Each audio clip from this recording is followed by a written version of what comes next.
who are still enjoying their refreshments, maybe a few more minutes to them so that they don't feel hungry when they get into the system, because we strongly believe food for stomach is as much as important for food for thought. So let me briefly tell you what's happening in MMA next few days so that you don't miss them by any chance. Next event we are having on the 13th of April, Muthiah Memorial Lecture, Lives of a Writer Exploring Beyond the Book Catch. And we have Kumar Verma. Kumar Verma is the grandson of Raja Ravi Verma. You all know Raja Ravi Verma's pictures. You would have seen beautiful Lakshmi and Saraswati pictures. His grandson, and being from the family of royal, and how he has been surviving, how he is doing well, all that we're going to listen to them. Then we also have on the 18th of April, Read and Grow, To Sell is Human. We have got the outstanding panel to discuss the book. This we do it mainly for the management students. Really look forward to seeing you there. On 25th April, I really urge upon you not to be missed event. It's a seminar on arbitration in the age of globalization, navigating cross-border disputes in Indian business landscape. When you have globalized business, there's bound to happen some dispute. How to settle the dispute? The arbitration, and there could be no better place than Singapore for arbitration. We got some expert from Singapore, other countries too, to come and speak to us. We have Justice Ramasubramaniam, former Judge Supreme Court. He's going to be delivering a keynote address. Beyond that, we have an outstanding panel, and the invite has already been sent to you. Please do come. And on the 30th of April, another subject which is discussed widely in the newspaper today, only one more event I will tell you. Otherwise, we already finalized the event till June.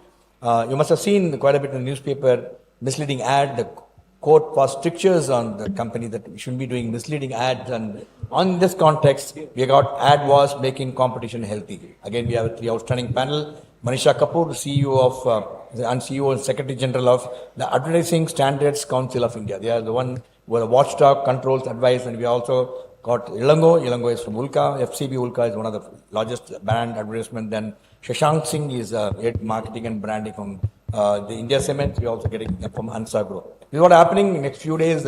And coming to today's event, and let me before that warmly welcome all the viewers who are watching this program live from all the channels. You are the people who really make us bring some lovely events to you, because your encouragement is phenomenal. And as usual, and if you have any questions, the numbers on your screen, please send it to them.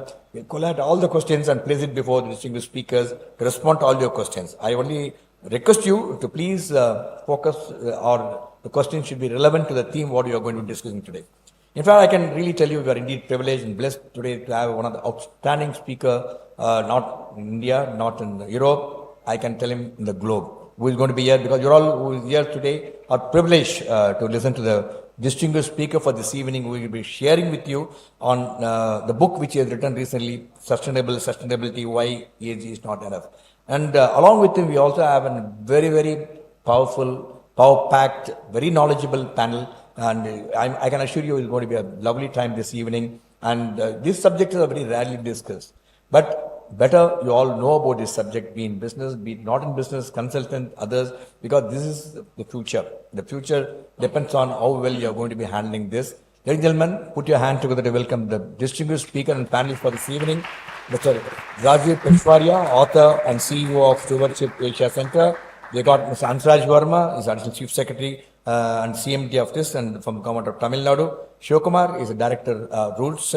Then we also have Anju Mary, Director Sustainability Danfoss India. She's on the way. She's coming from Oragadam, and coming from Oragadam itself is a big challenge here. So good we discuss this subject. We also have Mr. Balachandar. He's the Deputy Editor of Hindu BusinessLine. May I request distinguished panel to please come and take place on the dais. May I request you, Rajeev, Ansraj, sir, please come. Kumar, come on to the stage, please. Bala. Anju will be joining us in a moment.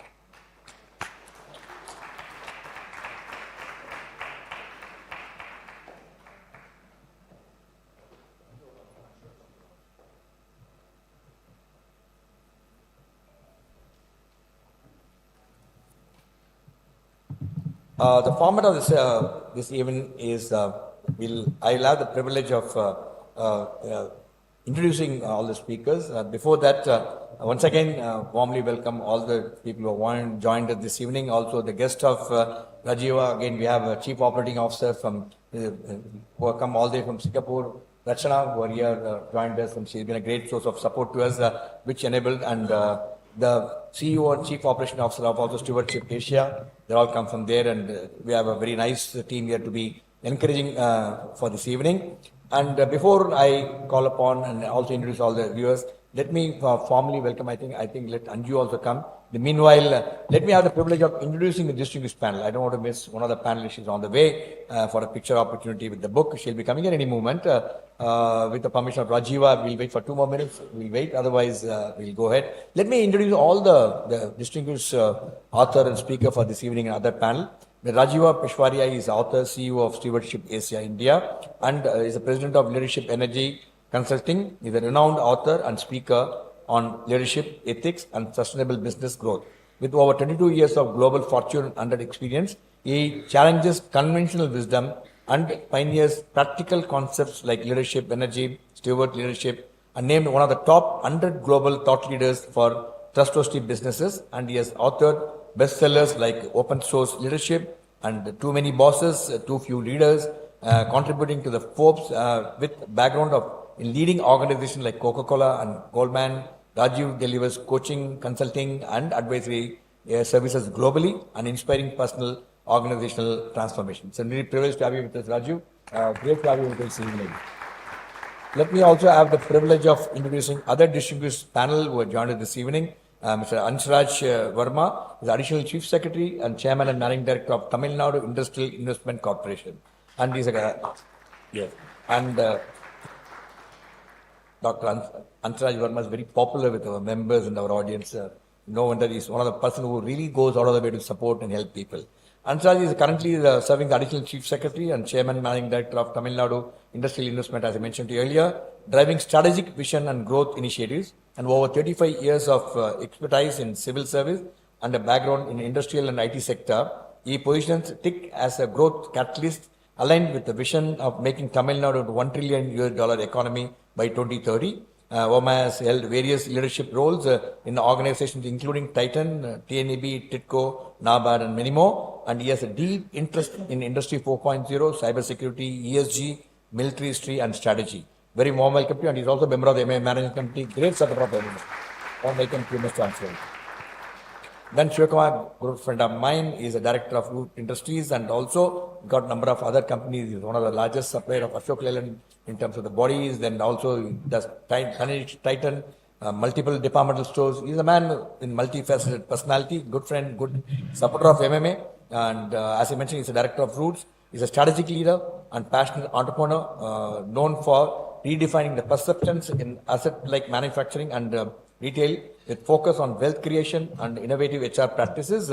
He has earned recognition as a national and state awards, including India Inc. Award for Excellence in HR Services. Very warm welcome to Siva. And I'm going to introduce Mr. Balachandar G, Deputy Editor of Hindu BusinessLine. Balachandar is a Hindu BusinessLine Deputy Editor, boasting over 2 decades of experience in financial media with expertise in content creation, ethical journalism, and a strong industry knowledge. He specializes in diverse sectors including automobiles, energy, banking, and IT profession, digital journalism.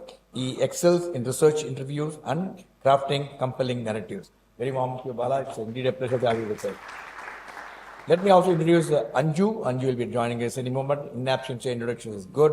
So Anju is the director of Danfoss India region. He is a seasoned professional driving industry affairs, corporate communication, and sustainability initiatives. With over 20 years of experience, she has been instrumental in shaping Danfoss' brand identity and supporting its growth journey.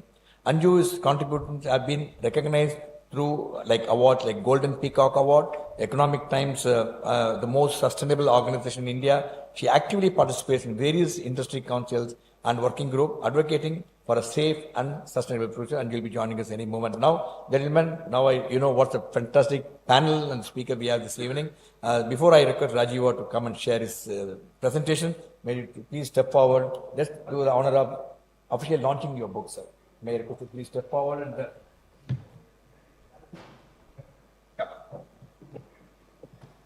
come, Rajiv. You can take more for picture.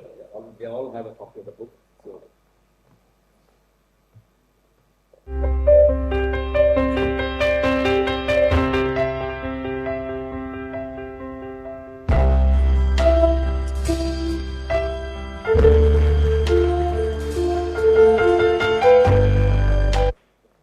Now I request Rajiva to please go ahead with the presentation. Mr. Rajiva.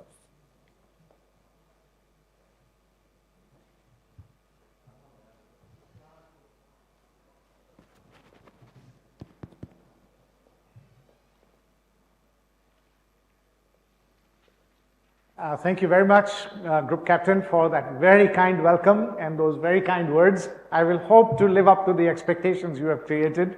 I don't promise. Very good evening, everyone. Thank you very much for being here. It's an honor to be with you today. I lived in Chennai in the early 1990s for 3 years, and I've come back after a long time. I've come back in between too, but I have the fondest memories of this city. So thank you for the opportunity to have us in your midst. I'd like to talk about this title, Sustainable Sustainability, why ESG is not enough. But let me give you just a little bit of a summary of what Captain has already spoken. After spending a long time, over 2 decades in these kinds of companies, I decided that enough was enough.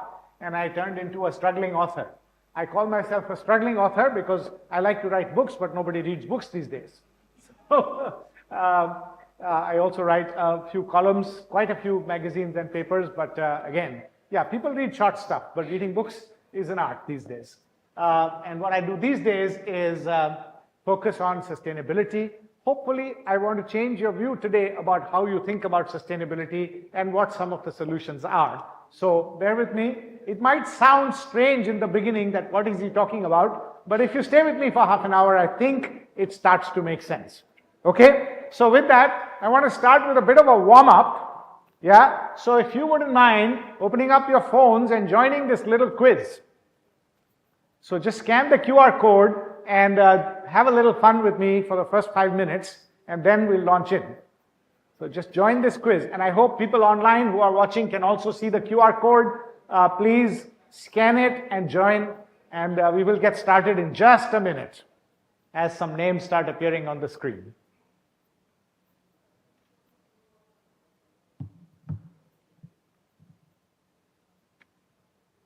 Mr. Govindrajan, where are you? You know, I always feel like the first name to appear should get an award, so well done for that.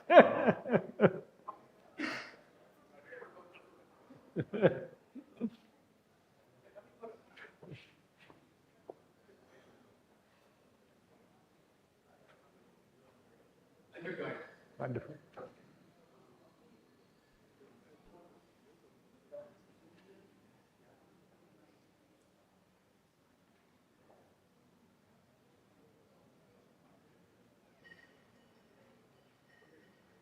Just take another minute to scan the code and join the quiz, and we'll get started in just a second.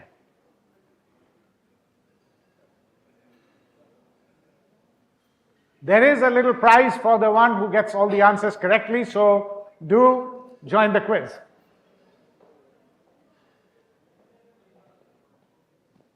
And Bilin, you'll keep the prize ready, yeah? So we'll have to get one from them. Okay, are we ready?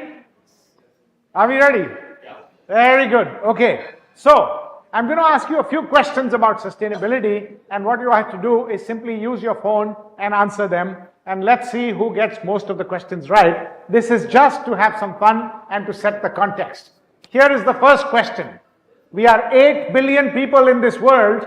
How many Earths do we need currently to take care of our current consumption? So we need food, we need water, we need air. How many Earths do we need for current consumption with 8 billion people? Choose your answer.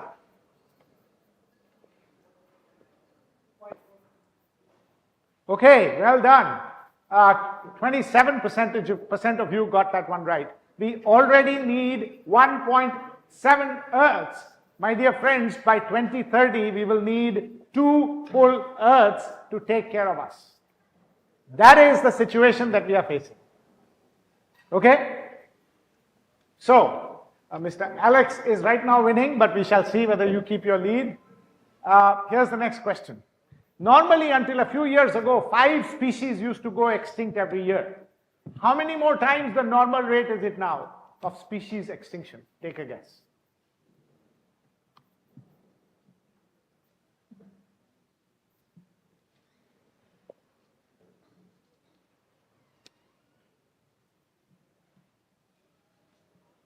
Okay, this is going to be shocking for you. It's 10,000 times the normal rate of species extinction. One of the things that might go extinct very soon, ladies and gentlemen, is bees. And do you know what happens if bees goes extinct to our food supplies?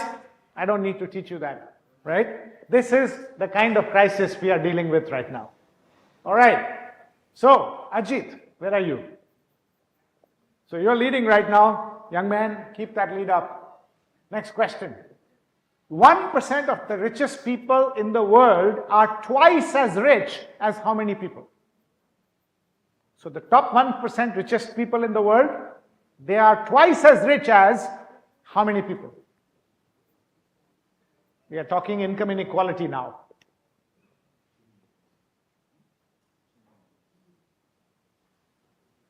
Yes, a large number if you got that right. 1% of people are twice as rich as 6.9 billion of us. And there are some people in this room who belong to that 1%. Okay, the leaderboard keeps changing.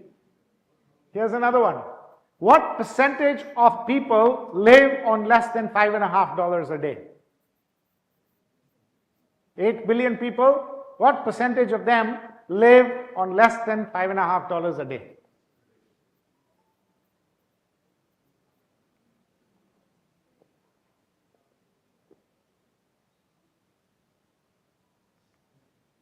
Half of humanity lives on less than $5.50 a day. If that doesn't shock you, ladies and gentlemen, I don't know what will.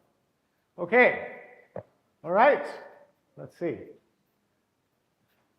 So all the women in Africa, 54 or 55 countries in Africa, put all the women of Africa together, and a handful of men are richer than all the women of Africa put together. How many men?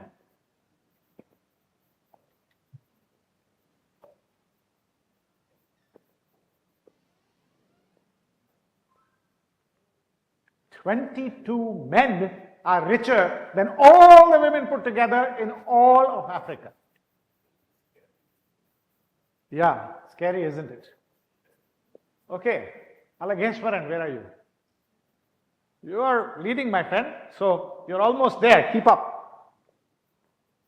How often does a cyber security attack happen somewhere in the world? Now we are talking cyber security. Major attack to a company, to an organization. How often does it happen?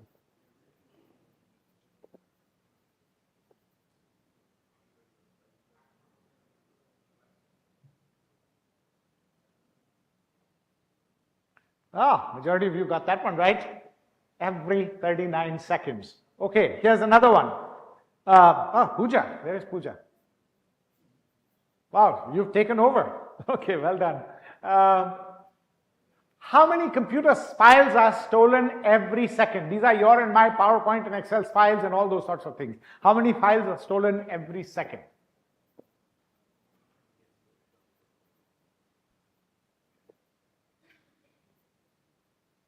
I'm almost there. So Pooja, keep up that lead.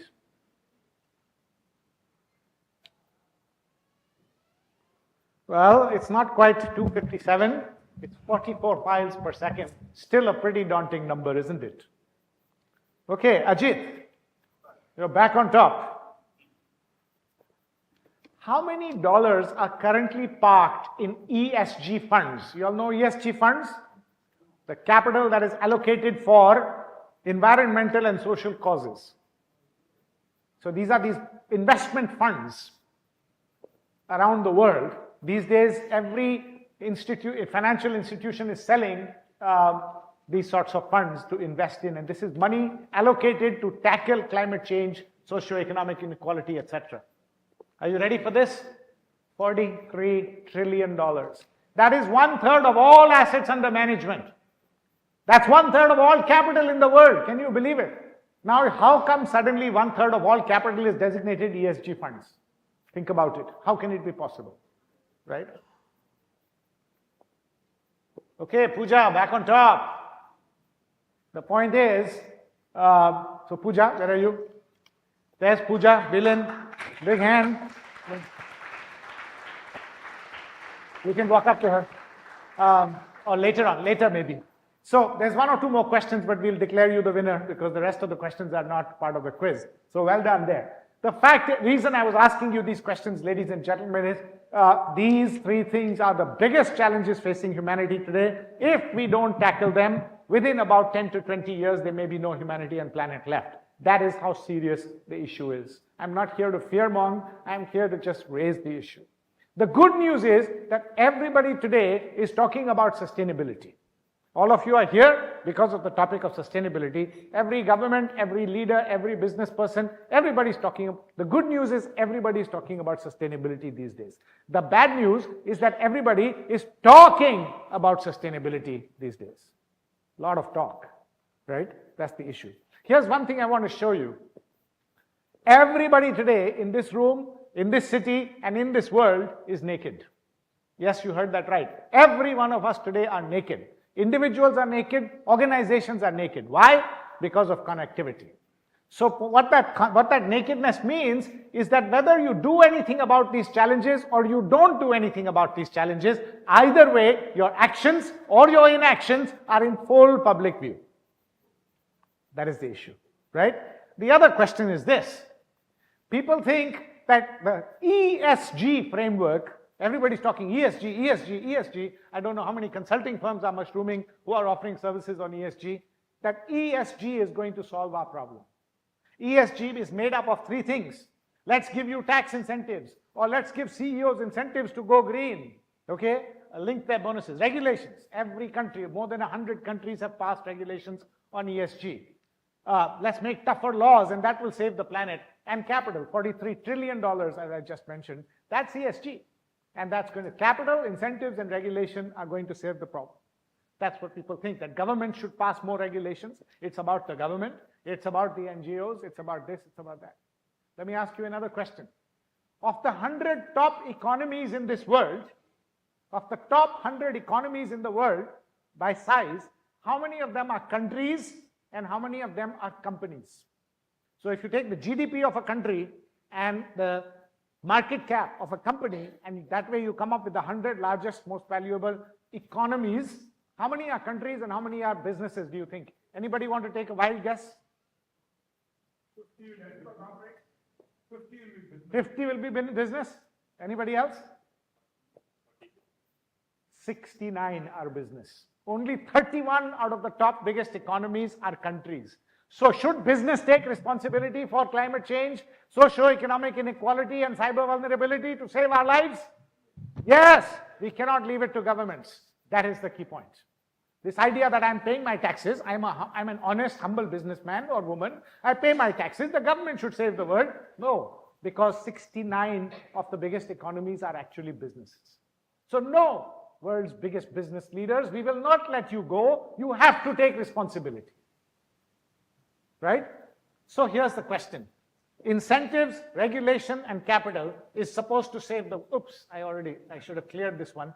I did this yesterday in Delhi, so I won't do it now. But I usually ask the question, will current solutions solve the problem? And wherever I ask, about 85 to 95% of the people say no. We need a different solution. This is just yesterday's poll, which said 88%. Usually I get numbers in the 90s and the high 90s. The answer is absolutely no. And those of you who still think yes, I hope to convince you in the next 20 minutes that no, it won't.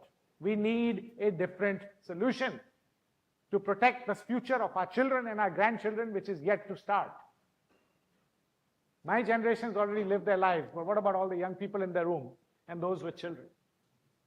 Right? So the issue is, ESG is supposed to be the be-all, end-all of solving all problems, whereas in our research, and I'll talk about the research behind the book in a minute, we found the need of the hour is for businesses to do well by doing good.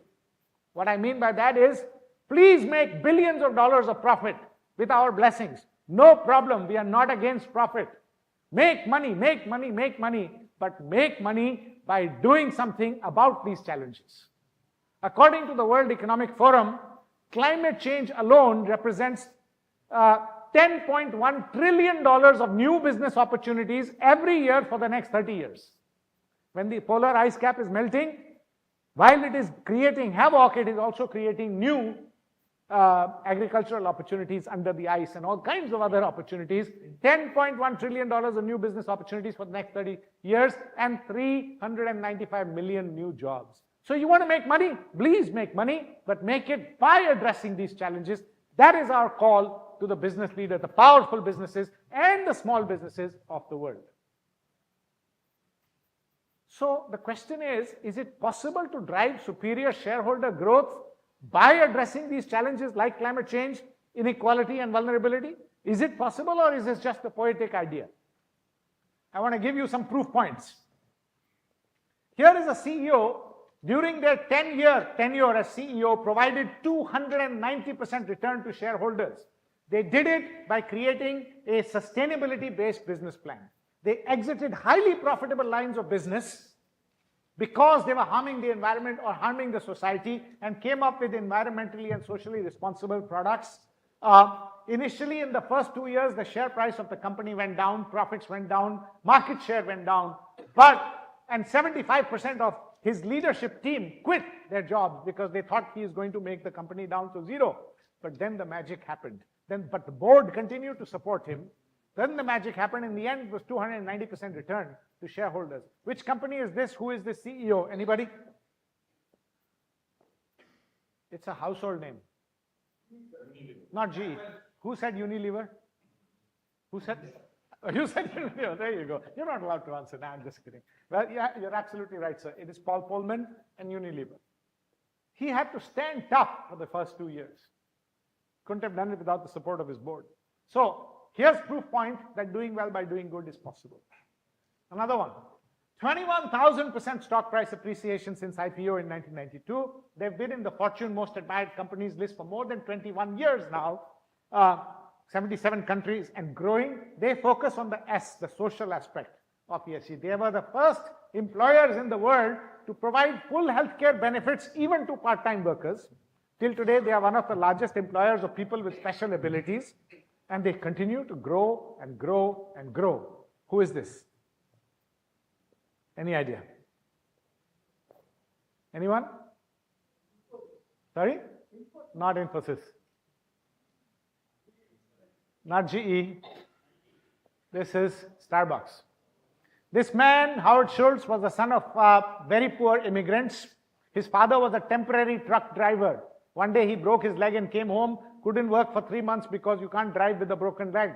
No money for medicines, no money for food. Oftentimes he had to go hungry and sleep without food at dinner because they needed to save money for daddy's medicines.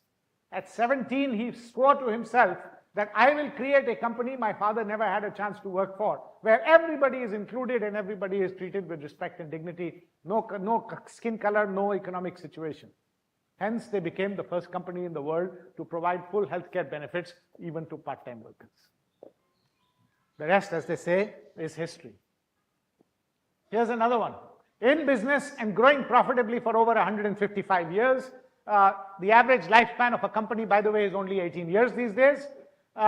Their mission is to bring enhancements to the communities in which they serve. They are into steel and software and hospitality, you name it, and they are in every possible business. 66% of share capital is owned by philanthropic trusts. Who is this? This one you should know. Absolutely. In India, everybody gets this one right. It is Tata, but I want to point out something about this. Some startups tell me that, don't talk to me about sustainability, go talk to the big companies about it, because for us it's too expensive to think about sustainability. No, sir, no, ma'am.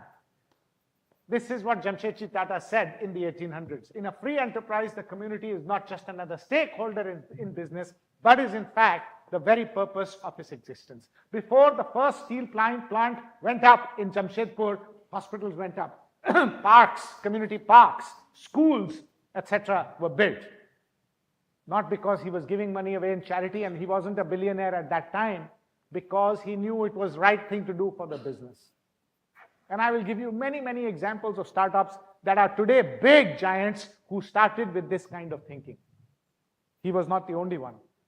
Because we have researched for this book 100 such companies and found something in common with them. One of the things in common with them was they thought about these things from day zero. So this argument that I'm too small for sustainability, sorry, don't buy it. Here's my last and final story for today. In the book, there are many, many other inspiring stories.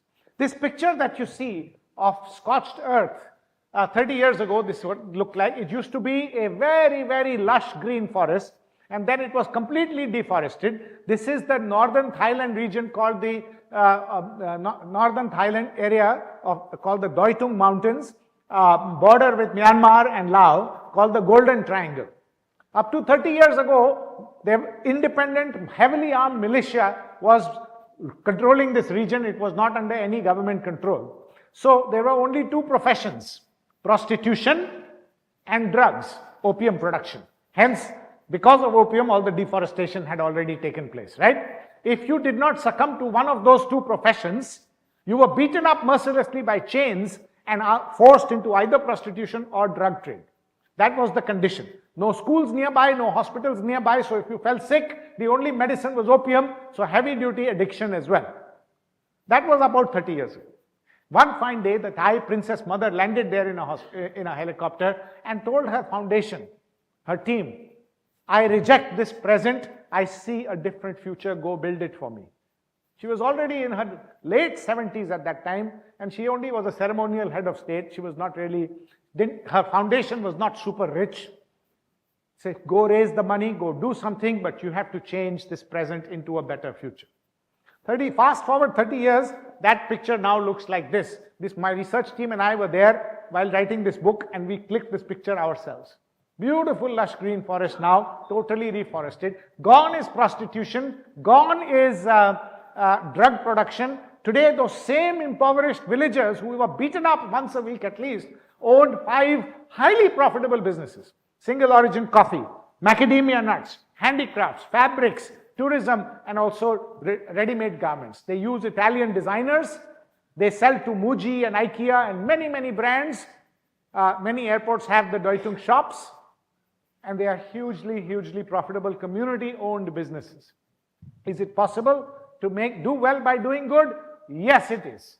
But it takes a different kind of orientation, a different kind of approach. So I hope you are convinced that it is business that needs to take responsibility, and B, yes, it is possible to do well by doing good.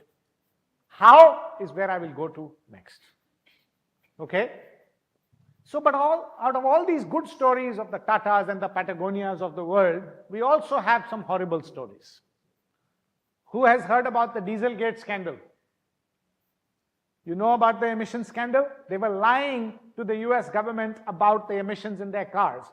Okay? They were fined over $15 billion in costs, fines and costs. But everybody knows that they did this in 2008. But you know what you don't know? This was not the first time Volkswagen did it. What you also don't know is that this was not even the second time they did it. This was the third time they did it. I, for one, ladies and gentlemen, will never buy a Volkswagen car ever in my life, and I will live to tell this story to as many people as possible so they don't buy either. 3 times you played with the lives of people. Why should we buy your product? And then more recently, you may have heard the story of Theranos, the unicorn in Wall Street that was going to change healthcare for the better and make our lives better. We wanted to believe this story because Elizabeth Holmes, this young girl, was the next Steve Jobs was going to be a woman. Wow! We wanted to believe that story, didn't we? Well, she's serving a 12-year sentence now because when it came to choosing between truth and fraud, when her product was not working, she chose fraud. So we have these kinds of stories as well. Now, looking at the good and the bad stories, what we can do is we can create a spectrum of action on environmental and social action by business. On the very left-hand side, we have the greenwashers and the purpose washers, the likes of Theranos and Volkswagen. Then you have a lot of people, a lot of companies and people who are blissfully ignorant. What climate change? What global warming? What inequality? It doesn't exist. And even if it exists, it's not my problem.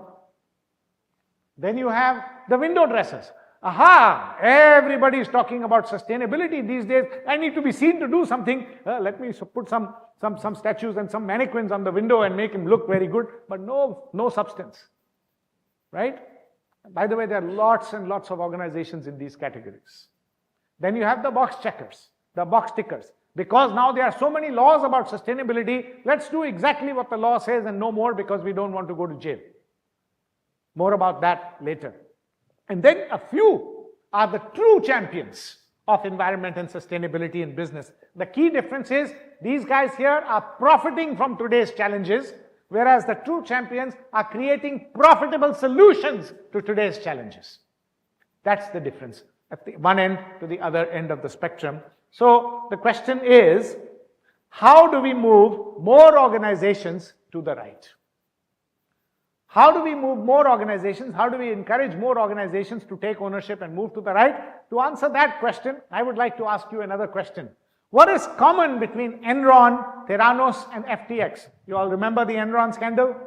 India was impacted by it quite badly, right? Theranos, I just told you. Do you all know about FTX? This was this young billionaire, the crypto king, Sam Bankman-Fried, the guy with the mullet hair who's also going to jail now. What was the common thing? Why did these things happen? Sorry? Dollars before ethics, yes. What was the board doing?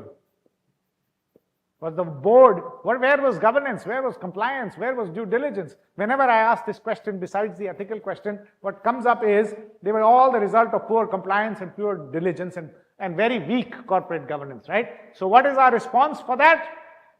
More regulations, more compliance, and stronger governance. Let's make sure something like this never happens. So boards tighten up with 10 new policies and governments come up with 10 new laws. And yet fraud never stops. Right?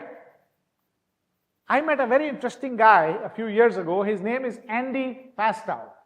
Andy Fastow, if you may remember, was the last CFO of Enron. He was the guy who was doing all the balance sheet jugglery and creating all that nonsense. He came out of jail after 6 years because his colleagues spent 14 years in jail. He came out early because he became a prover. He took a plea bargain, right? So when he came out of jail, he had a lot of time in jail, 6 years, to think about how come somebody like me from a good family, good values, good school, good college, church-going family, how could I become a white-collar criminal? He had a lot of time to think about that. He wanted to tell the world what not to do. How easy it is to fall into that well of greed. And he wanted to write a book. So somebody told him, hey, you know this guy Rajeev in New York, he writes books on leadership. You people get together and write a book, you will create a bestseller. So he contacted me and I spent 2 hours with him just after he came back from jail. And he told me the stories and I said, wow, this sounds like an interesting book, let's do it. So I created a proposal for the book and I sent it to my publishers in New York. My publisher said, no. Do not do this, your career as an author will be over. Do not associate your name with a criminal because the amount of pain Enron inflicted because of this man on so many families around the world, you don't want to be associated with him. So advice was don't. So we didn't publish the book. But I learned a lot that day from the 2-hour conversation. Here's what he said to me. Many people think that Enron was a failure of compliance. No, it wasn't. It was a culture failure. It was values that were, and he said, we proved to the world that you can create the biggest corporate scandal, financial scandal in corporate history without breaking a single law. Yes, you heard that right. They never technically broke any law. They broke the principles behind the law by finding loopholes. Eventually, they went to jail because the collective intent to defraud was proven, but on individual transactions, they could never prove that they did anything. They technically broke the law. And that's the beauty of the legal system in the US. Even if you didn't break the law, but if the intent is there to defraud, by finding loopholes, you can still go to jail. Right? That's what happened here. Very good, sir. I hear that, if that is the case. So, Andy was on the speaker circuit for a while when he came out of jail, and he would start his speeches like this, holding 2 things in 2 hands. And he would start by saying, I got both these things for the same deals in the same year. This is my CFO of the Year award for the most innovative deals in finance. I got it on January of 2001. This is my prison card, which I got on May of 2001 for the exact same deals. How is that possible? But that's what he actually did and committed. And he, interestingly, he said his son, 17-and-a-half-year-old son, came to visit him 3 months into his jail sentence and said, Daddy, I have read all the court papers. You did nothing wrong. Why are you in jail, Daddy? He says, I had to explain to my son why I was in jail. So he said, son, imagine You tell your mother, I want to go to this party at the senior's house and I want to drive the car. Mom, can I please take the car? Mom says, son, yes, you can take the car on one condition. Please don't drink alcohol. I promise, mom, I won't drink alcohol. I just got my new license. I'm going to go. And you take the car. He says, now you're at the party, son, and your seniors and your friends are saying, come on, don't be a wuss. Have a beer, have 2 beers. Mommy will never find out. It's okay. All boys do it. Come on, come on. And you say, no. I promise my mom I'm not going to have alcohol. Finally, he says, one of your friends comes to you and gives you a candy. And the candy, and he says, eat the candy. The candy has equivalent of 3 beers alcohol in it. He says, son, I am in jail not because I didn't drink alcohol. I am in jail because I ate the candy. So the point is, you can have as many regulations as you want. For every beer, there will be a candy. You see what I'm saying? Smart people will find the loopholes. So if we think regulations, capital, and incentives is going to solve it for us, think again. Particularly about governance, that governance and regulation is going to solve us. We asked a bunch of board directors, how do you spend your time in board meetings? Turns out that 60% of time is spent on regulatory compliance, risk management, and financial performance. How much time? What do you not spend enough time on? We asked them. I'll finish, let you take the picture before I move to the next one. We asked them, what do you not spend enough time on? And they said this: sustainability, culture, strategic innovation, leadership development, and talent management. These are the only competitive advantages left in today for business, and this is what boards say. We did this study several years ago. We just completed a new study which we are releasing in May of this year, and the results are very similar. Boards all over the world are still not doing what they are supposed to do. Like I said earlier, the good news is everybody's talking about sustainability these days. The bad news is everybody is talking about sustainability these days, not doing anything much. And what they're doing is not yielding results. So, the G of ESG is supposed to save us from E and S challenges, right? But if G is focused on these 3 things, how is it going to save us from E and S? Think. They say regulation, regulation, regulation. Regulation is important, but regulation sets the minimum standard of good behavior. If you do worse than this, we will take you to jail.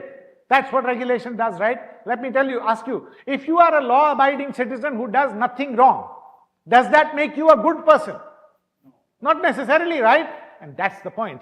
It may minimize harm, but it does not create maximum good. What we need is innovation, innovation, innovation to find profitable and affordable solutions for today's problems. And you cannot legislate innovation in the court of law. Can you pass a law saying thou shalt innovate more? It's not going to work, right? The answer is innovation, not regulation. Yes, we need regulation to minimize harm, because otherwise those who don't buy into this, and most people don't buy into what I'm saying, for them we need regulation to at least make them not do more harm. But that's not enough to save the planet. We need huge amounts of innovation to save the planet. And then finally, regulation is reactive. When the 2008 global financial crisis happened, all lawmakers of the world came together. Let's tighten up the financial system. We won't let this happen again. But what about the people who already lost their homes?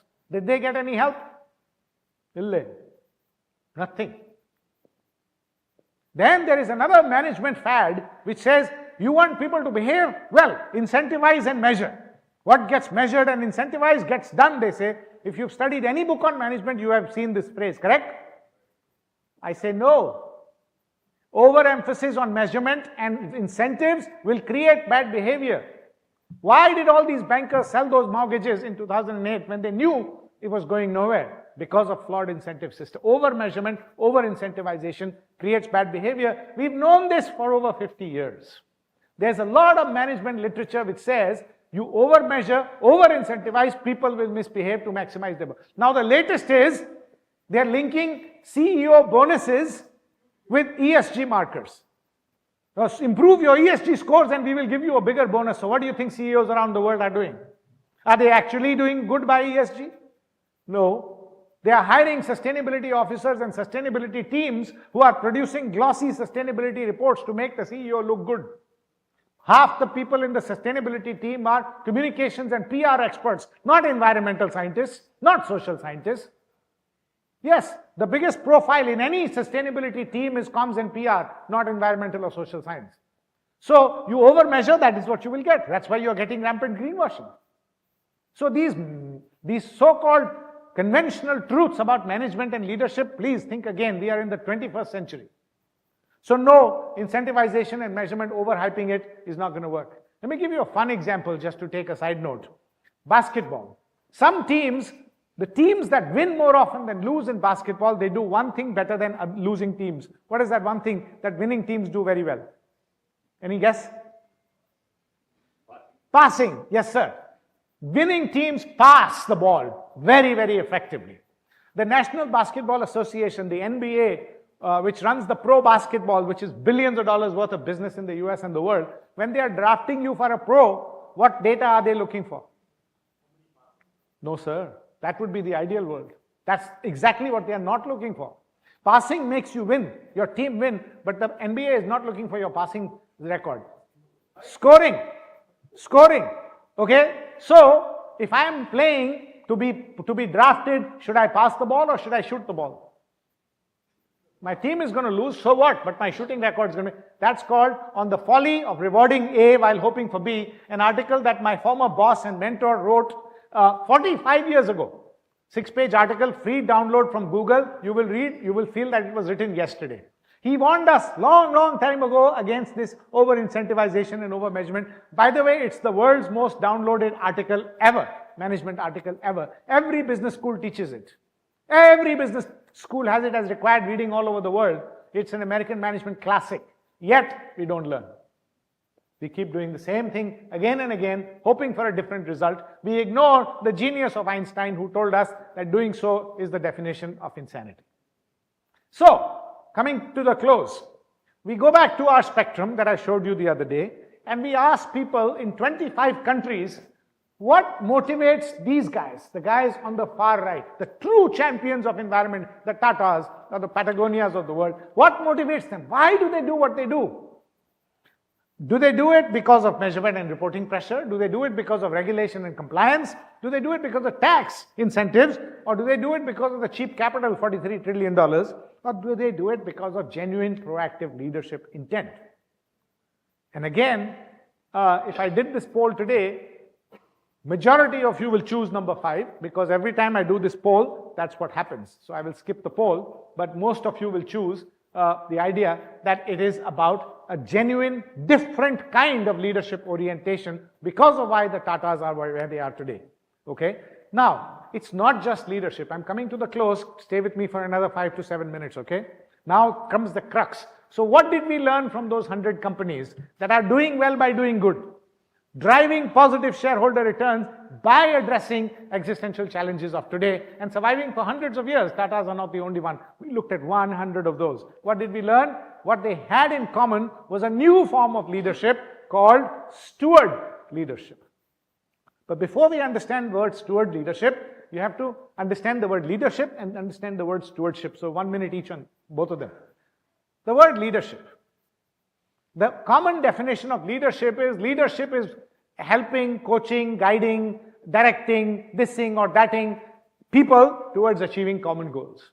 That is the common understanding of leadership. Leadership is what you do to your followers. You coach them, you guide them, you inspire them, you direct them, you do whatever to them. So it's your action related to your follower is leadership. That, ladies and gentlemen, is an outdated definition of leadership that doesn't help in the 21st century.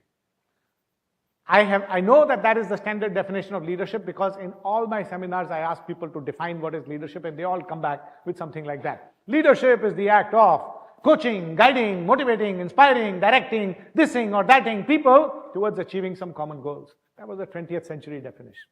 Today, the definition that we need, which has been emerging for a while now, is leadership is not a title, leadership is not a position, leadership is the genuine desire and persistence to create a better future. God gave me a sentient human life, and my life on this planet for 80 to 100 years is going to matter. I will make a difference. I will not just go away. The default story of life, ladies and gentlemen, is this. You are born. There is celebration with your parents and family. A new child is born. Wow, your parents are starry-eyed that my son or my daughter is going to change the world, is going to be great. You go to a great school, you go to a great college, your parents teach you the right values, you work hard, you work honestly, you succeed, you get a great job. Then one day you get married, then you have children. Now you are supporting your family and getting bigger bonuses and bigger promotions, or you're doing well in your business and you have children, you have grandchildren, and then your children get married and your grandchildren get married and one day you die. That is the default story of life. People who see themselves as steward leaders reject that idea. No, I will live on this planet for 80 to 100 years. I will not go away unknown. I will make a small difference towards the biggest pain points of society. That's what a steward leader is. So they believe in leadership like this. Stewardship. When you think of the word steward, what comes to mind? Think about the airplane. When you think of the word steward or stewardess, what comes to mind? Somebody who serves you, right? Again, that's an outdated definition of stewardship. What we want is for people to see themselves as stewards of planet Earth and humanity. I have the gift of human life. I see myself as a steward of the whole earth, and that's how these people think. So the business definition of stewardship offered by our center is stewardship is creating value by integrating the needs of stakeholders, society, future generations, and the environment. These people are hungry to make money, but they are taking it upon themselves to say, we will make money by addressing environmental and social concerns. So you combine these two and you get steward leadership.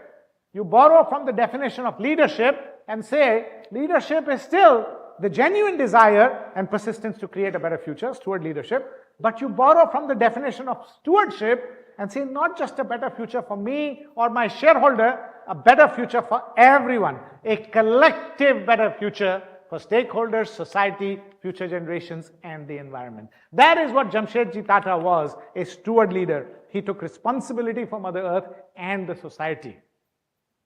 That is what Patagonia is. That is what so many, the 100 companies and more that we are studying every day. They see themselves in that light and they take ownership. So last couple of minutes on how do you practice steward leadership in the organization. You run a large organization, how do you practice it? It's very simple. 3 simple steps. It's not rocket science. The success or failure depends on your sincerity. That's all. That is the alpha, nothing else.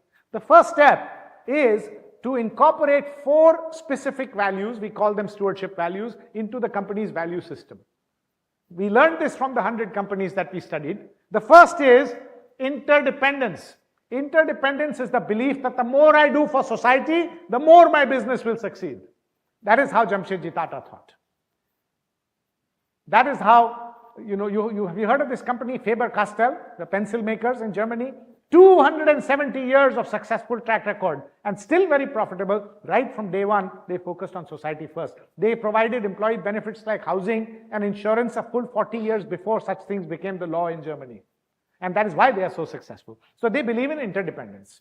The second is long-term view. Yes, there may be some short-term costs here, but in the long term, our business is going to be very, very successful and long-lasting if we take a long-term view.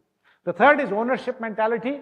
I want to be a steward of planet Earth and humanity. I take ownership that I will create this business in such a way we will make pots of money, but by addressing the pain points. That's ownership for the pain points. And most important, my dear friends, is creative resilience.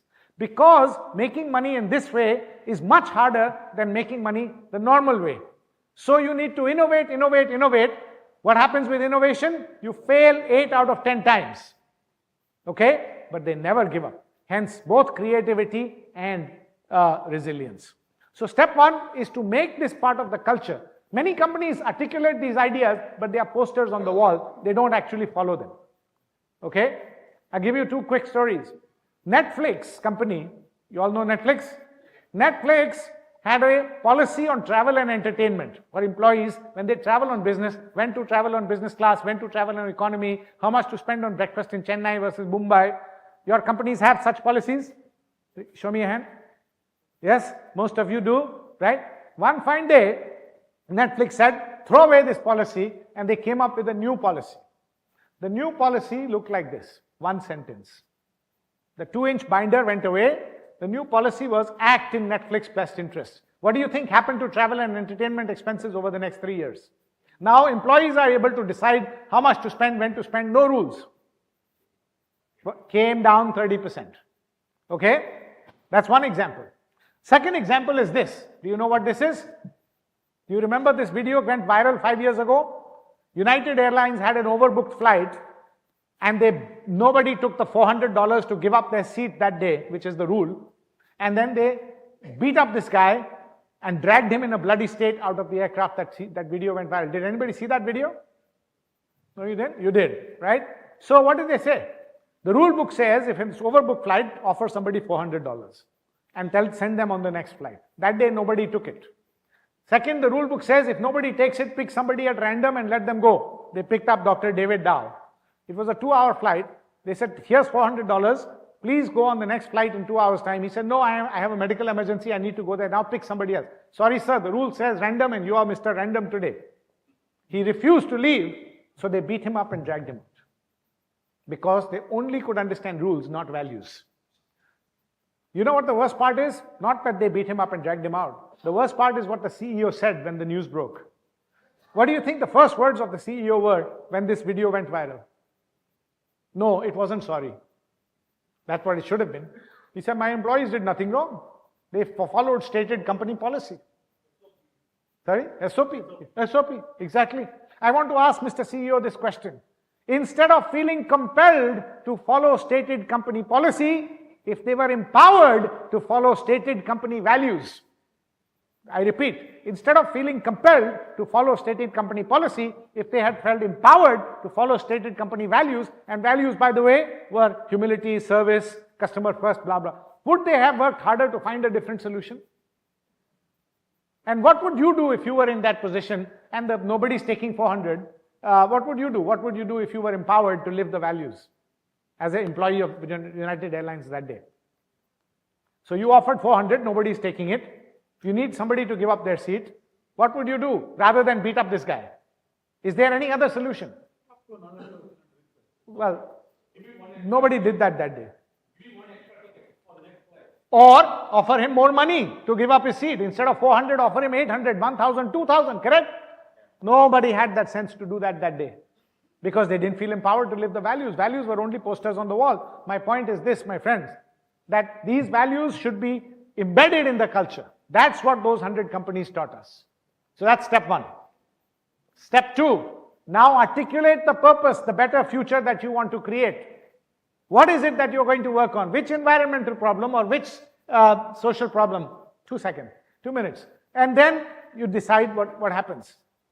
Make this clear, become the compass of your values and your purpose. And the final step is every decision from now on the company makes goes through the lens. This is the simple management idea, leadership idea that all these champions follow. And that's what the essence is. We need no more regulation. We need no more rules. We need to create a values-based revolution, remind people of human values, and then we will save the planet, not otherwise.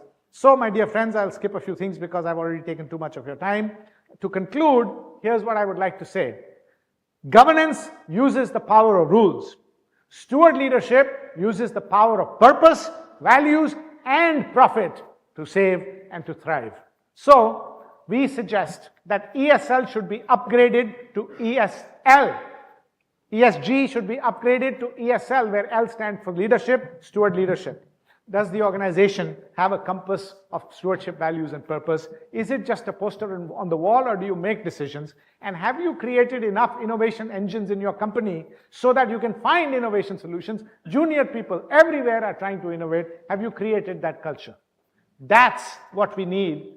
Not more rules, not more regulations, not more fake capital that is supposed to go towards environment and social, and certainly not more incentives because they create bad behavior. So that's all I have to share with you today. There are many, many more details as to how to implement this personally and for your organization in the book. So I hope you'll take the trouble to read it. But also I'll say read it at your own risk because it will disturb you into action. So with that, ladies and gentlemen, thank you very much.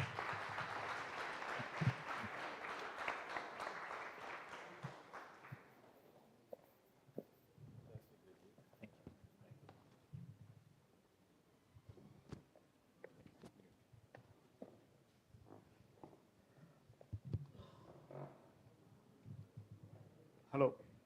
Hello. Am I audible? Hello. Yeah. Thanks, Mr. Peshawaria. Quite interesting presentation. And Mr. Peshawaria presented his insights and given excellent insights for the transition from ESG to ESL. So he says he's given a convincing answer, convincing, concept speech where G can be replaced with L. So he's talking about steward leadership, where he sees, leaders themselves, leaders as stewards, sees themselves as stewards for, environment, humanity, and, climate change actions. Quite interesting. And, he's also talking that, leaders should rise above self-interest for the larger cause. So thank you, Mr. Peshawaria, for the interesting insights. He's also presented, real-life case studies. All these case studies he's presented would have given you kind of, idea why leadership matters a lot. So I just wanted to start with Mr. Kumar, because since he said 69% of the top 100 economies are corporates, I just wanted to start with Mr. Kumar. Sure. Do you agree with Mr. Peshawaria's steward leadership concept? Because, he says it's just not complying with the regulations or, using the, incentives to sort of tick the boxes on the ESG side. There is, bigger than that, there's a leadership matters in the journey of ESG. How do you view this concept? Thank you, Bala. It's a question that I love to answer for many reasons. And the particular reason is I've been associated with the Tata Group for the last 35 years. And to cite some example, early on, we were the first to launch quartz watches. When we launched the quartz watch, HMT was very popular. And these are winding watches. The biggest question that the Tatas asked was, what will you do with the batteries that have to be replaced? Way back in 80s, they wanted to find a way as to how you're going to dispose these batteries. They were not worried about the number of watches that I sold. They were worried about the number of batteries that I had to replace. And they asked me, can you collect them and give it back to us? Because disposal of these batteries are very, very important to this Mother Earth, to the planet. So that's one. So second one, if I have to touch upon a social cause, I was one of the three speakers to speak about what I really love about Titan and Tata, and why is it that I will not barter with this company even if I get 10 times more money? There were three speakers selected. One was a Punjabi. I'm talking about the social cause. The Punjabi boy, a son of a franchisee was kidnapped. When he was kidnapped, the kidnappers asked, lakhs of rupees for him to be released. And when Titan asked them about the case, they said we need about 80 lakhs at that time to actually release this boy. Bhaskar Bhatt, who was the MD, who was empowered, he took the 80 lakhs without the board approval and flew to Punjab and gave it to the father and said, please release your son. It was not a board approved. It was not a budgeted expenditure. When he was talking about United Airlines, this is what came to my mind. The boy was released. The fund was not used. But look at it, that, there's something beyond anything, a social cost, an unwritten rule. It was for the company, it was for the society, it was for everybody. So I can go on. And recently, about 6 years back, I was asked to look into what they could do about ESG as a franchisee. We replace a lot of things, the old bulbs, the old furniture, many other things. We're bothered about how we're going to dispose them of. So, like he rightly pointed out, Mr. Rajeev had rightly pointed out, everybody has a lot of stories to talk about when it comes to Tatas. It is, you can be quite open, you can discuss with them, have a lot of clarity, and then get going. Now, I am also associated with Ashok Leyland and Roots. Roots, I'm a director. At Roots, again, I can tell you that the governance is far superior than what is prescribed by the rules. We always say that let us be clear within our conscience. It's inside. And that makes me proud about roots. And at Ashok Leyland, we have the micro, small, and medium enterprise.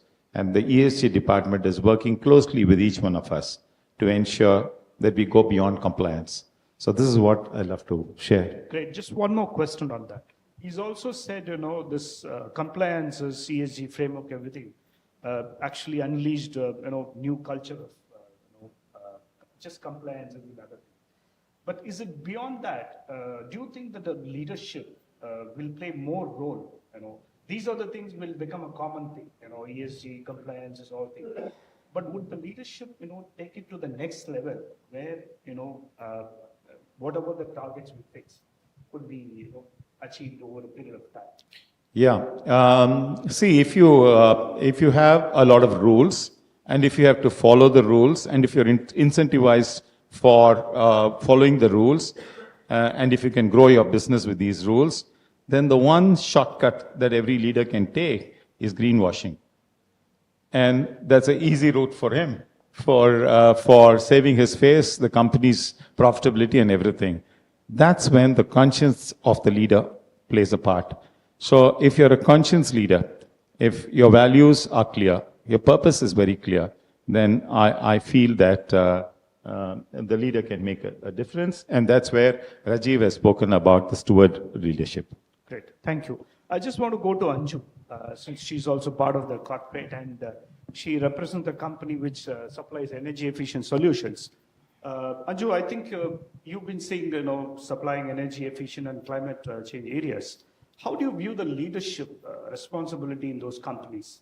Are they really taking these things serious, or they're just doing it to comply with norms?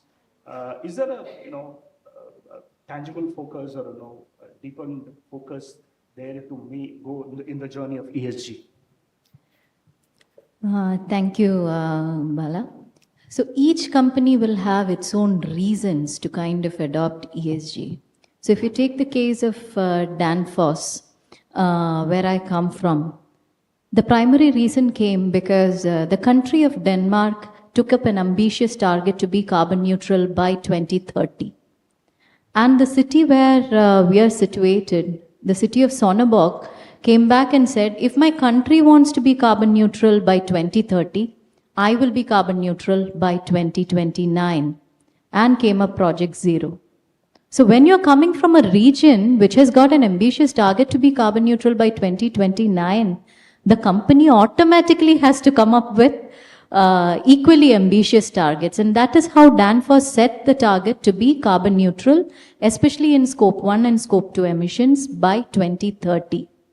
And the community and the company worked so hard together that we already became carbon neutral as on December 2022. So now, coming from this kind of a lineage or parentage, it is but natural that the Indian subsidiary also adopts sustainability as the core of our business. So, and for us, sustainability is twofold. It is in the products and solutions which we offer to our customer and be the preferred decarbonization partner for our customers on one side. And on the other side, it is us walking the talk ourselves. And when this is happening, it is automatic that we have to get the rest of our suppliers and MSMEs and the rest of the industry along on this journey.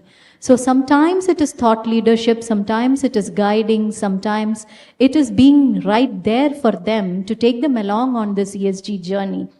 But as Rajeev Ji said, the emphasis is always more on the E and the S because it is a little bit more easier to achieve. And when it comes to the G, sometimes it is not really very evident, but it is definitely there.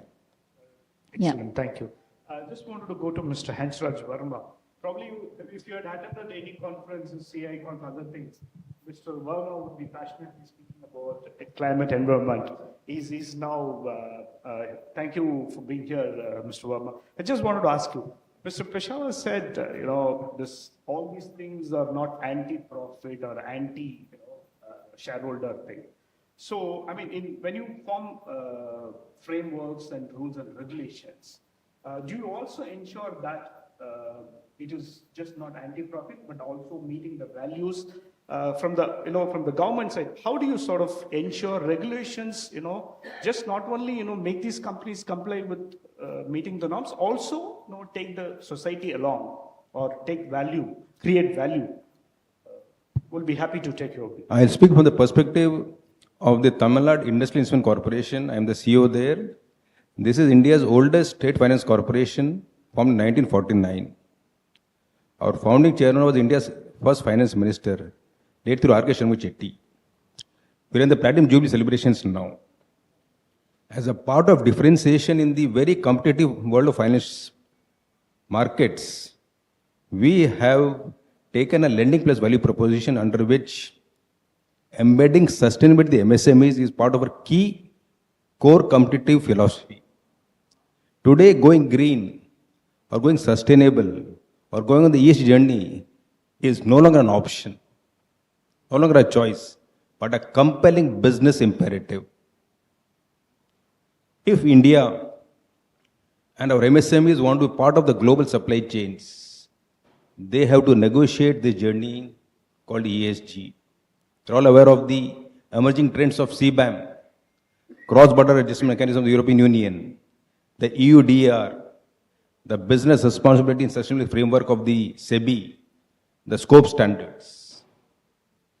So we have to start journey now, and we are hand-holding all the MSMEs because MSMEs form the foundation and the bedrock of our industrial sector.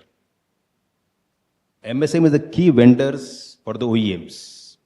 Once MSMEs are on the ESG journey and they embed sustainability as a part of their core business philosophy, for which TIC is the catalyst, TIC handholds them and provides them the necessary handholding and the guidance, we can ensure that our MSMEs remain competitive on the world stage. Great. I believe Tamil Nadu has taken the lead in addressing the climate issues. You have formed the climate mission thing.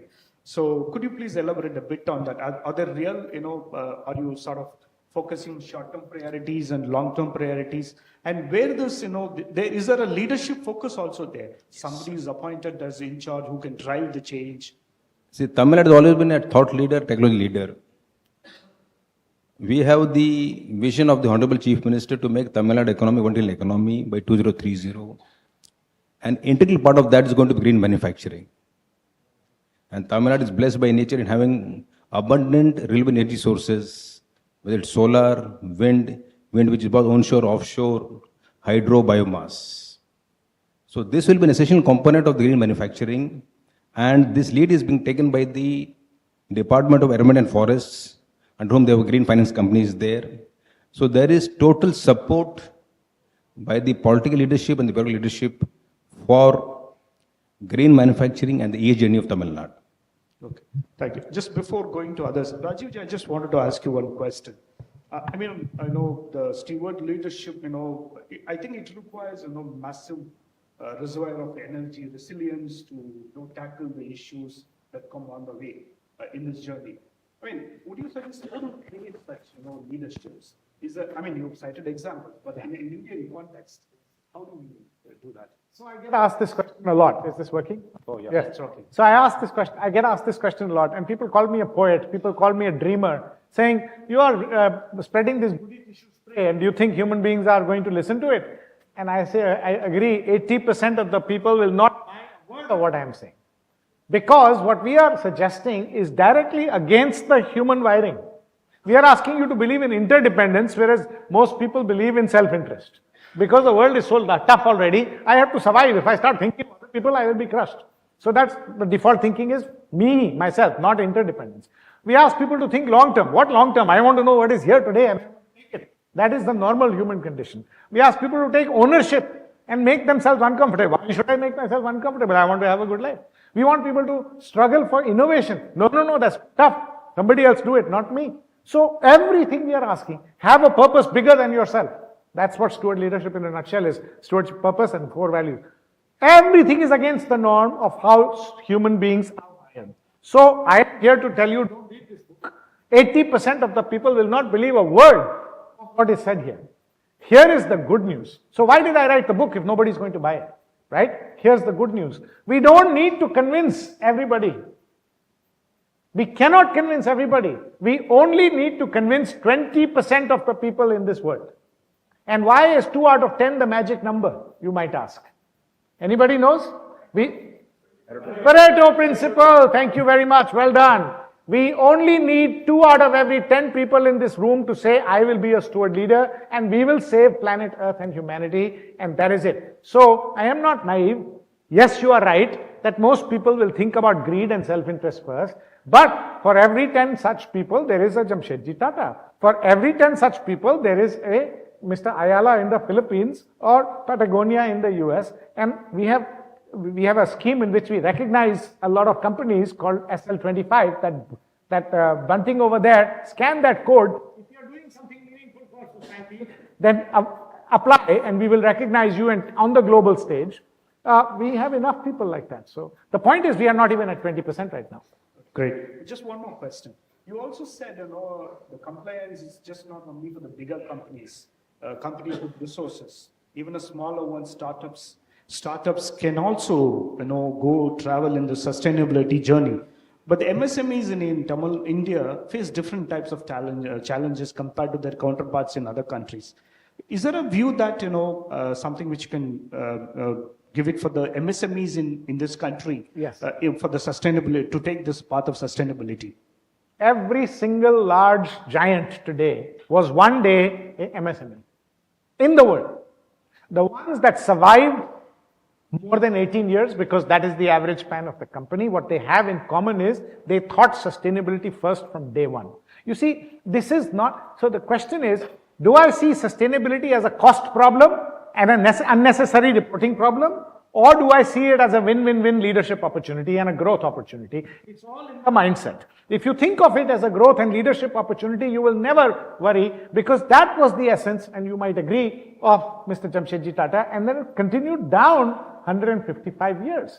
You see, I ask people the question, I know we've had enough Tata stories today, but maybe if you'll permit me one more, right? In 2008, when the Taj Mahal Hotel was under attack, if you were having dinner there, I lost a couple of friends that night, okay? Bullets are being sprayed. You are an ordinary Tata Group employee. Like everybody else, you should run out of the door to save your life, isn't it? Not a single Tata employee left that day. They formed human rings around the customers to save them. The largest casualties were people from the hotel. Any management incentive or compliance law that can convince me to take a bullet for my customer, that is called steward leadership. That is called building the culture. So such people reject the notion that these are costs for the big. I do it from day one. Great, thank you. Mr. Shivpal, you work for the company and grow from 4 crore to 100 plus crore bigger size. So what do you like to respond to the Mr. Rajiv's talk on the MSMEs taking the path on sustainability? How do you view that? Are MSMEs, what are the challenges they face in this journey? Yeah, way back in 90s, we had an engineering company in Hosur, and Hosur is known for, are you able to hear me? Yeah, Hosur is known for turbulent attacks from the union. And one of my fear was, if I grow this company, what will my company face? And I came out with some distinct points. What are those? One, we looked at education for every producer's child. We call him producer, we don't call him a worker. So we looked at mentors for each one of the producer who could help educate the child. The second one, we thought about wealth management for our staff. The third one, the insurance that he spoke about, that we did. And the fourth one that we did was, across the company, we came out with a concept that we don't manufacture products, we manufacture happiness. And when this kind of a cultural breakthroughs could come up, we had 35 years of no strike, no layoff, no lockout, no charge sheet, no suspension, and not even 1 second of delay in any statutory obligations. And our company grew from 1 lakh or less than 1 lakh a year to about 400 and odd crores. And we got the national award for the HR initiatives. So I just wanted to talk to you about a micro, small, medium company. talking about these values at a time when it was not needed at all. Thank you. Thank you. Anju, I just wanted to ask you this, similar to the same questions. How do you view the, what type of the companies are currently taking this ESG journey? Do you see, MSMEs actively coming to you for solutions? Or, what are the challenges they face from your perspective, from your angle, as a provider of energy efficient solutions? How do they take this path? From Danfoss point of view, can you share your thoughts on that? Currently in India, from a legal or statutory requirement point of view, only the top 1,000 listed companies really need to even come out with their BRSR reporting. And even that is also kind of voluntary. They are coming out with the same, but no in-depth questions are being asked on whatever is being reported. Like how Rajeev Ji says, whether there is greenwashing or nobody is checking the authenticity of any of those numbers. That is there. But other than these 1,000+ companies, there are so many others, like even Danfoss, for example, which is primarily a 90+-year-old family-owned business, which is a 100% subsidiary out here. Legally, we do not need to do anything like this or report. But that is in the culture of the company for the last 9 decades plus. And that's the reason why we are investing in sustainability. And there are so many other companies like this, especially the European companies, who are voluntarily doing many of these initiatives. And when we are associating with European and American companies, now with the carbon credits and the other rules which are coming, it automatically becomes imperative for the companies which are supplying to us also to be compliant to the ESG, sustainability, human rights related 101 regulations which come while you are associating with us. So automatically, to kind of survive in the business, you will automatically have to adopt sustainability. So like Verma sir said, right now it is no longer going to be a choice. It's going to be a mandatory requirement for everybody because as Rajeev Ji said, we don't have 1.7 Earth. We only have one. So we have to reduce, reuse and resource right here, right now, today. Thank you. Thank you so much. I think I will now open the floor for questions. We have set up questions already here. I'll just read out. Mr. Shankar from Trichy, in your experience, what are some common misconceptions about sustainability and corporate governance, and how can they be addressed? Who are you directing this question to? Mr. Shankar? Okay. I'm happy to answer. So I think the biggest misconception is that sustainability is an unnecessary cost and a burden, especially for small businesses. That is the biggest misconception. As I already mentioned that, everybody was a small business and Anju very right. The other thing is, you see, if you look at the history of wealth creation, ultra amounts of wealth were created by one principle, and that is entrepreneurs finding the biggest pain point of society and converting a profitable solution to it. Whether it was Andrew Carnegie, whether it was Vanderbilt, whether it was JP Morgan, whether it was John Rockefeller, all these people solved the big pain point, put their finger on it, and found a profitable solution and made. So there is no compromise between profit and purpose. It's all in the head. What do you want to do? Absolutely. What is your take on the recent EV directive on sustainability? How would it impact business in EU and around the world? Mr. Vimal from Hyderabad. You want to take that? The recent EU directive on sustainability. So EU is ahead of the rest of the world in all of this, right? And by the way, if you overplay regulation, you will see the opposite. What's happening in the EU and what's happening in the US now is a massive anti-ESG wave. And employees are protesting, consumers are protesting, it's gone too far. So again, balance is key. Only relying on regulation, you will kill industry, you will kill consumer interest. So you have to be really, and I like what Verma was saying, you have to do this in a sensible way. So I personally feel, while we always give the example of Europe being ahead of everybody else, we have much to learn from them, but be careful of using only one tool. That's true. I'm sorry, we have time only for 2 more questions. I'll just read out the questions quickly. Mr. Rajeev, given your background in leadership development, what advice would you offer to companies looking to embed sustainability into their stakeholder interest? Ms. Vanita Ambu.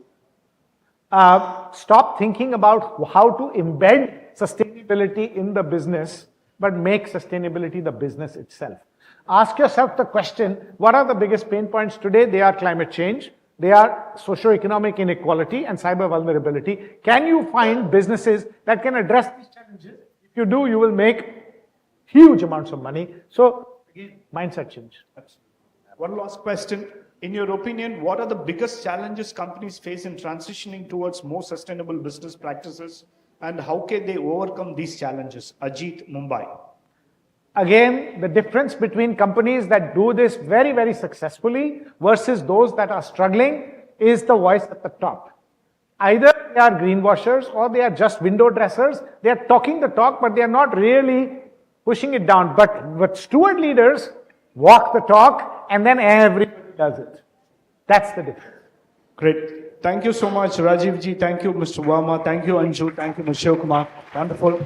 Thanks, audience, for all the questions. Thank you so much. It was a wonderful discussion. Thank you. We could have carried on. The subject is so interesting, and over 700 viewers are watching this program. Thank you. You sent so many questions. Unfortunately, we're not able to, but most of the questions are already addressed in the book. I think you can even order online, get it done if you're not here. The book is available. Anybody want to buy it? Thank you, Rajeev, for the great evening. May I request Shivakumar, Raj, please step forward, do the honor of presenting our guest another book to read.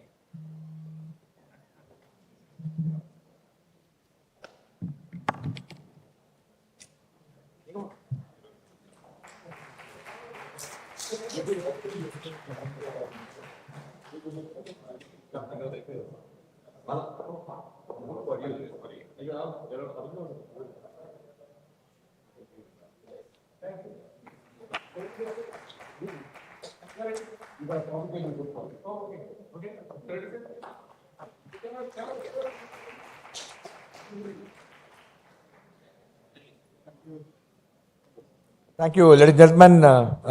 Till we meet again. Bye.